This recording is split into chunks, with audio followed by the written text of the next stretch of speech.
Radio drama एवं कहानियां से जुड़े सभी श्रोताओं को मेरा यानी संजय श्रीवास्तव एवं मधुलिका का नमस्कार। आज की प्रस्तुति है मुंशी प्रेमचंद द्वारा लिखित एक व्यंग्यात्मक कहानी मोटे राम जी शास्त्री।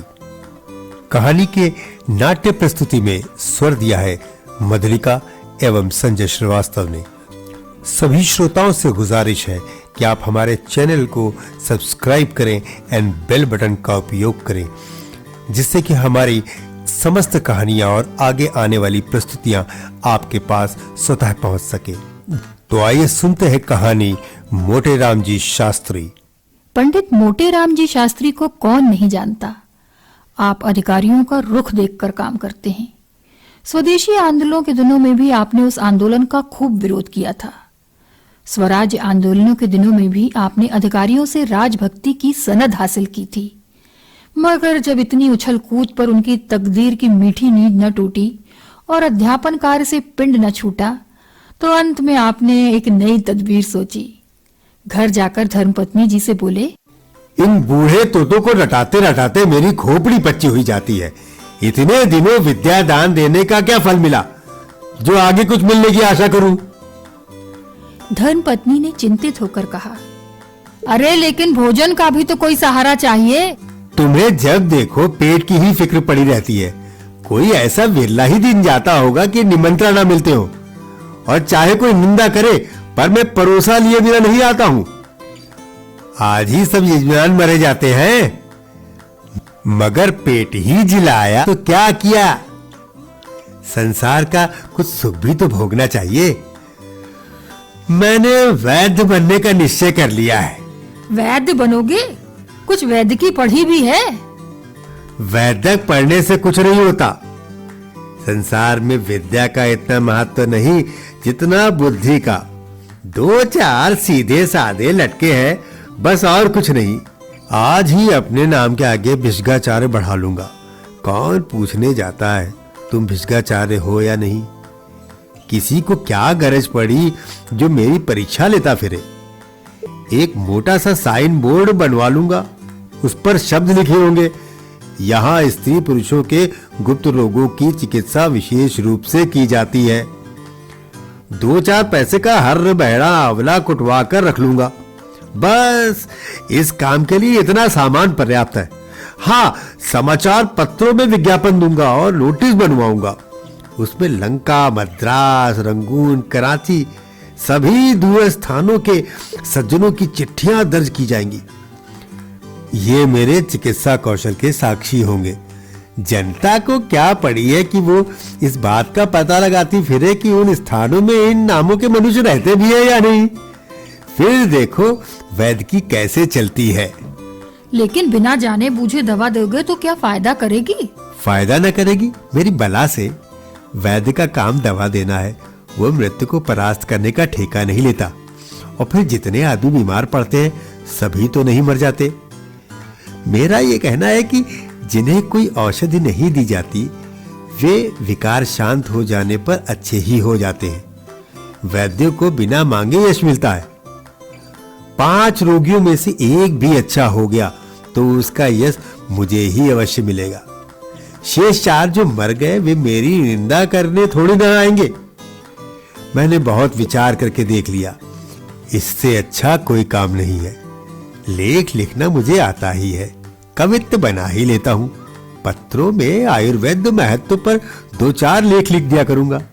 उनमें जहां तहां 2-4 कवित्त भी जोड़ दूंगा और लिखूंगा भी जरा चटपटी भाषा में। फिर देखो कितने उल्लू फंसते हैं। ये ना समझो कि मैं इतने दिनों केवल बूढ़े तोते ही रटाता रहा हूं। मैं नगर के सफल वैद्यों की चालों का अवलोकन भी करता रहा हूं, और इतने दिनों के बाद मुझे उनकी सफलता के मूल मंत्र का ज्ञान हुआ। ईश्वर ने चाहा तो एक दिन तुम सिर से पांव तक सोने से लदी रहोगी। मैं इस उम्र में भला क्या गहने पहनूंगी ना, अब वो अभिलाषा ही है। पर ये तो बताओ कि तुम्हें दवाएं बनानी भी तो नहीं आती। कैसे बनाओगे? रस कैसे बनेंगे? दवाओं को पहचानते भी तो नहीं हो। प्रिय, तुम वास्तव में बड़ी मूर्ख हो। अरे वैद्यों के लिए इन बातों में से एक की भी आवश्यकता नहीं। वैद्य की चुटकी की राख ही रस है, भस्म है, रसायन है। बस आवश्यकता है कुछ ठाट बाट की। एक बड़ा सा कमरा चाहिए, उसमें एक दरी हो, ताकों पर 10-5 शीशियां बोतल हो। इसके सिवा और कोई चीज की दरकार नहीं, और सब कुछ बुद्धि अपने आप ही करा लेती है। मेरे साहित्य मिश्रित लेखों का बड़ा महत्व पड़ेगा, तुम देख लेना। अलंकारों का मुझे कितना ज्ञान है ये तो तुम जानती ही हो। आज इस भूमंडल पर मुझे ऐसा कोई नहीं दिखता जो अलंकारों के विषय में मुझसे पेश आ सके। आखिर इतने दिनों घास तो नहीं खोदी है। 10-5 आदमी तो कवि चर्चा के नाते मेरे पास आया ही करेंगे, बस वही मेरी दल्ला होंगे।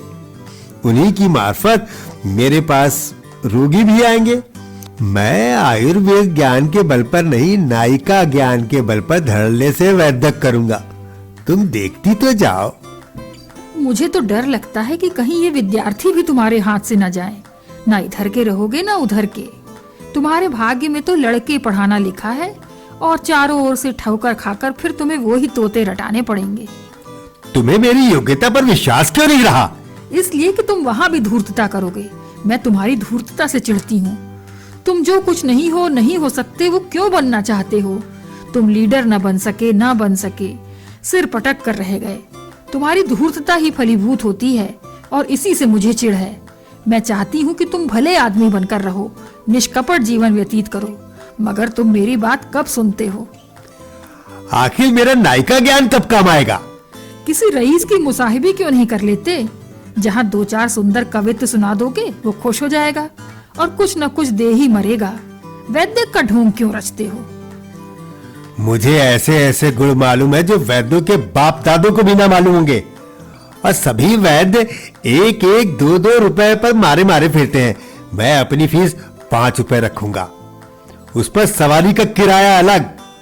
लोग यही समझेंगे कि ये कोई बड़ा वैद्य है, नहीं तो इतनी बड़ी फीस क्यों होती? इतनी देर में तुमने एक बात मतलब की है, मगर ये समझ लो यहाँ तुम्हारा रंग न जमेगा, किसी दूसरे शहर को चलना पड़ेगा। मैं इतना भी नहीं जानता क्या? लखनऊ में अड्डा जमेगा अपना।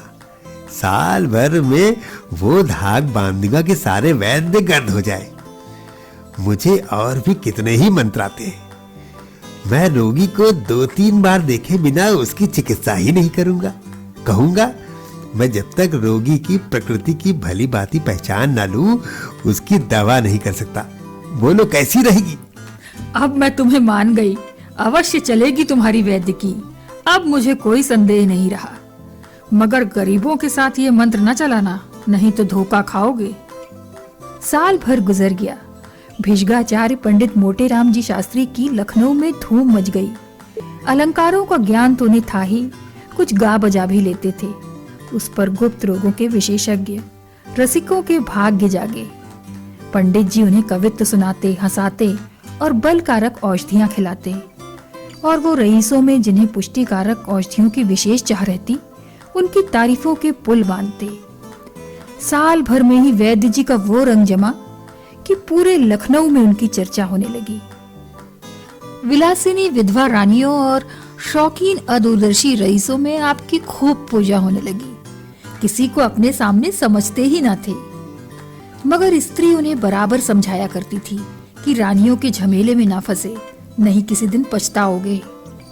मगर भावी तो होकर ही रहती है, कोई लाख समझाए बुझाए। पंडित जी के उपासकों में बेड़हल की रानी भी थी। राजा साहब का स्वर्गवास हो चुका था, और रानी साहिबा ना जाने किस जीर्ण रोग से ग्रस्त थी।